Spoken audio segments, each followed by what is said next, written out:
Hello everyone, welcome to another exciting episode of Dayspring Discussions. I'm your host Sean McGahee, and this is a show where we talk about movies, TV, sci-fi, fantasy, comic books. If you geek out about it, we're going to talk about it. You can listen to Dayspring Discussions on iTunes, YouTube, Podomatic, and Patreon, and contact Dayspring Discussions on the Facebook group, Twitter account, and dayspringdiscussions@gmail.com. Well, happy Friday everyone. The weekend is upon us. Not just that, it is San Diego Comic-Con. That's right, guys. The big event that happens every year in San Diego is upon us. It started Wednesday night with really the full day yesterday. And man, oh man, did it start off with a bang. Guys, there's a lot of stuff to go through here. So much that I think I might have to do daily shows throughout the weekend to try to cover it all. Tomorrow, we're supposed to get the big Aquaman trailer as well as DC's panel. Hopefully having a couple more announcements as far as what's to come besides Aquaman, Shazam, and Wonder Woman. Hoping for some good stuff from that. Right now, the Young Justice Outsiders panel is going on, which is the one that I'm most excited about. I've been rewatching Young Justice and getting ready for it, and I'm just excited to see some footage from the season 3 of Young Justice and a trailer or something. Super excited about that. But I got things to cover. It happened yesterday. I didn't think there was going to be this much to talk about the first day, but there is. First off, DC Universe dropped the Titans trailer, and I want to talk about it, but to me there is bigger news afoot, bigger things that happened. So I might spend just this episode talking about one subject, and I'm pretty sure you guys know what I'm going to talk about. I got to stay on time today. I got to meet a friend for a movie, so I got to run it and keep it on time. So if I don't get to the Titans trailer and other news, I'm going to get to that. Hopefully I'm going to do at least one more episode this weekend, maybe two if I have time. I got to work this weekend. I got plans. I don't know, but I'm going to start talking, guys. If I get to another subject, that's fine. I doubt I will, so let's just get into it, guys. Yesterday, Dave Filoni, Matt Lautner, Ashley Eckstein, they came to San Diego for the 10-year celebration of Star Wars, the Clone Wars. They sat, they reminisced. I haven't actually watched the panel yet. It's on YouTube. I'm going to watch it, definitely, but I just haven't got a chance to do it yet. But they reminisced, and at the very end of it, Dave Filoni had a little treat for the fans and showed a little trailer that had the hashtag Clone Wars Saved. That's right, Clone Wars is back. The show that Dave Filoni never got to finish looks like he's going to get a chance to do so. It's going to be on the Disney streaming service that comes out next year, and there's a lot of questions surrounding this. So, but first, I'm going to give you a little history about the Clone Wars. Started 2008, obviously. I remember I was at the Chicago Comic-Con when they did the Clone Wars panel, and I went up and I asked Dave Filoni a question. This is before, he was Dave Filoni, really. And I asked him, I was like, hey, is there going to be a crawl at the beginning like every Star Wars movie? And he said no. So that's my little interaction there. But I remember being and going to the Clone Wars panel. You had the movie came out, wasn't well received. You had Ahsoka that wasn't well received. Then you had the series, and by the end of that series, season 5, it was good stuff. The show progressed, got better and better. They had those little stupid episodes, in my opinion, with Jar Jar or centered around R2 and the droids, but it got more and more mature. By the end of season 5, it was phenomenal. I really liked and enjoyed it. And then, of course, they said it was getting canceled. Disney just bought Lucasfilm, and they were shutting down production to start their own thing. They were wiping out the expanded universe and starting fresh, and the movies and Clone Wars was pretty much all that was going to be kept from the old regime. But Filoni and crew had a lot of stuff that they had already worked on. I mean, these shows, they work, a year, almost 2 years in advance for all of it. So they had stuff animated, voice acting done, stories already drawn out, and they continued that with a 6th season on Netflix, 13 episodes.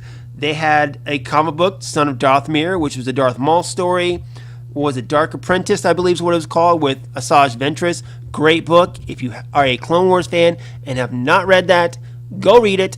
Thank Me Later, very phenomenal. And then they even came out with like a half animated Obi-Wan Anakin storyline on StarWars.com about, I know there's a scene with Obi-Wan and Anakin trying to deal with Ahsoka leaving, and it's not that great. I would definitely go check out Dark Apprentice, and then Son of Dathomir is not too bad as well.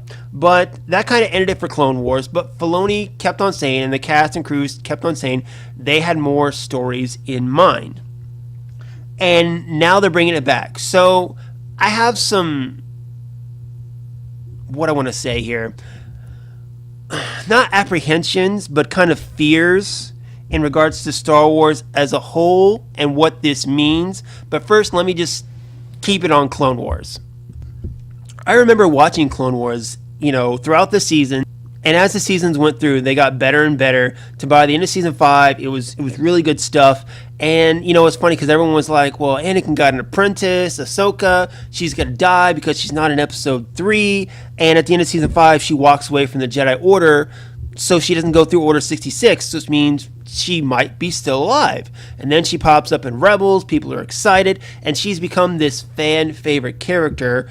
My wife Lisa has a tattoo of her. I enjoy the character. I remember at Star Wars Celebration last year, people were clamoring for more Ahsoka stories, is what it came down to. So Clone Wars was not done, and one of the main stories that Dave Filoni said was in store was where Obi-Wan and Anakin go back to Mandalore, because at the end of season 5, the second to last storyline, Obi-Wan is leaving Mandalore just as they're caught in a civil war led by Bo-Katan, Satine's sister, on one side, and then Darth Maul on the other side. Now, there's a story that Filoni tells that Obi-Wan and Anakin go back to Mandalore to help fight against Maul. And when they get there, Ahsoka is there. And they go through some stuff, and at the end of it, Anakin and Obi-Wan leave to go to Coruscant to rescue the Chancellor, which is the beginning of Episode 3, Revenge of the Sith. But Anakin leaves Rex and his troops, the 501st, with Ahsoka to fight against Darth Maul.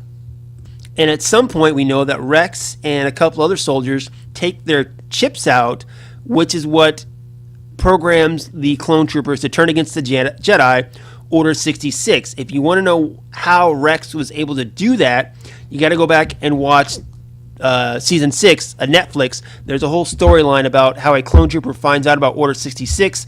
Nobody believes him. He tells Rex, and we come to find out that because of that, Rex, investigates and takes out a chip, which is why he doesn't succumb to Order 66 and possibly kill Ahsoka. But there's a whole storyline there that allegedly these 12 episodes, might just be about.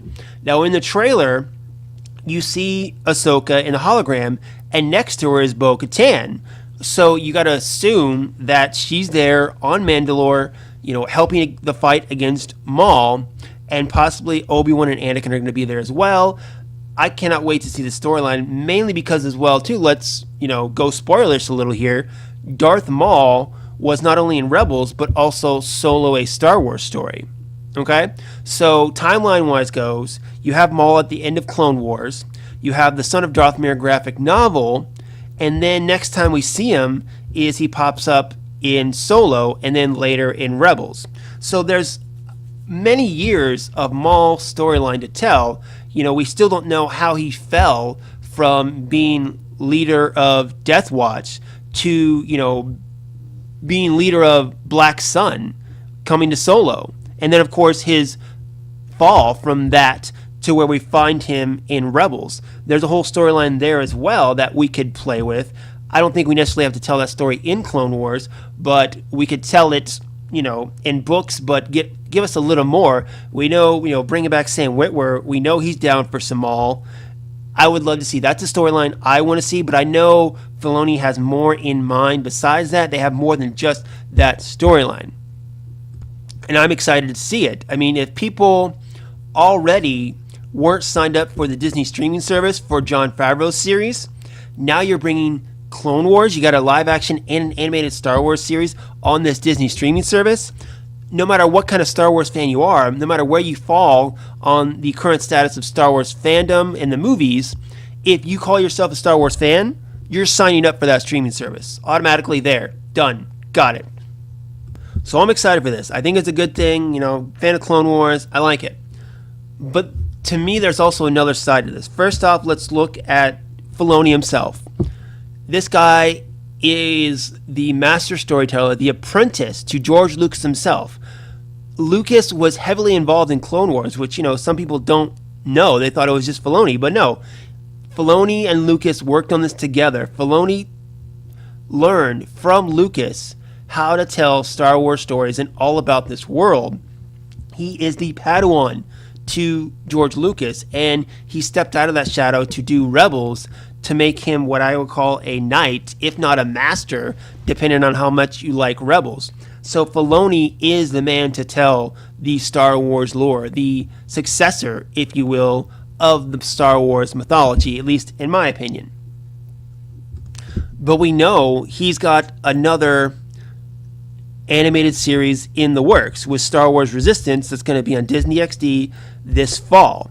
I'm assuming we might have gotten something about this at San Diego Comic-Con. I mean, I'm pretty sure it comes out this fall, to where we might see a little of this, somewhere with this weekend. I'm assuming. I don't know. But in any event, Filoni is working on that. Now we have Clone Wars, which I'm super excited we're getting. Super excited. But if he's going to be running both, he's a talented guy. But we all know any person who splits their time between two things, they might just both suffer. You get what I'm saying? I'd rather him focus all of his attention on one series besides splitting his time between the two. And I'm sure he's got a great team. He's got people that he's worked with for many years that he trusts, that, have probably helped him make the good decisions that he's made in regards to storytelling with Clone Wars and Rebels. But I want to see him focus and make one thing great rather than split up his time with two things that are just okay or good. I mean, I've no doubt he's going to figure it out. A lot of people I know aren't super excited about Star Wars Resistance. I wasn't super excited about Star Wars Rebels, but then I gave it a chance, and Filoni and his team do such a good job that I got hooked on that. So I have no doubt that Resistance might be one of those things that I'll learn to like. If I don't like it, I'm excited to see what my daughter, who's 5 years old, thinks about it, because she's one of those younger kids that, she's got a couple of the Forces of Destiny dolls. She's got a couple of the books. She's just getting into Star Wars through that Forces of Destiny, which is designed for little kids. Same thing with Resistance. She knows BB-8. She knows, these newer characters, so I'm anxious to see what she thinks about that. I just want to make sure with Clone Wars coming back that newer Star Wars stuff like Star Wars Resistance doesn't suffer. And that kind of leads me into my second worry, is commenting on, Star Wars fandom in general. I've done a little bit of it, not a lot. Okay, half the audience did not like Star Wars The Last Jedi, and a majority of that group that did not like The Last Jedi, I think, have legitimate reasons. They don't like the way some of the characters are treated. They don't like some of the way the plot points went. I get it. I totally understand it. You know what? Your worries and things you didn't like are the things that most of us didn't like as well. So you're totally validated in that. And I think that in part led to poor performances of Solo. And then after Solo woefully underperformed for a Star Wars movie, Lucasfilm, I think, is rethinking what they want to do next. We've heard rumors about them halting some of the spin-off films, even though Lucasfilm said that's not correct. But you got to think they got to, Uncle Bob up in Disney has got to be thinking, okay, Solo we lost a lot of money on. How do we make it so we don't lose any more money with Star Wars? And of course, the thing is that, if people don't like what's new, you go back to what they find familiar. Much like how The Force Awakens, people said, it's very close to plot points of A New Hope. which, some people complained about, some people liked. And then, of course, you give them something new with The Last Jedi, and they complain about that. So there's no real winners no matter what. And then, of course, you bring back Clone Wars, which is something that's universally loved by fans. And I get what they're doing. They're trying to win back the fan base. The fan base is at civil war with each other right now, much like how I feel the state of the country is really at, divided really between two groups. But I'm not going to get into that. With Star Wars, you have to bring back the fan base. And I think you really need to try to do that before Celebration next year. And if you come out with Clone Wars, and not even that, given the fact that the streaming service comes out next year, if you preview new Star Wars Clone Wars episodes at Celebration next year, that would be awesome. I would totally love that and get people psyched and get the fan base back together again. However, any franchise that survives has to evolve. And there are people who complain about the prequels. There are people who complain about the sequels. There are people who complain about Clone Wars, about Rebels, all this stuff. There's no pleasing everybody, but there is much a bigger divide now than there has ever been in Star Wars fandom, I think. Because, for the most part, we all universally didn't like the prequels. And then those people who gave Clone Wars and Rebels a chance, they did like it. But we have to move forward as a fandom, much like, we have to look at the next generation. We have to look at my daughter.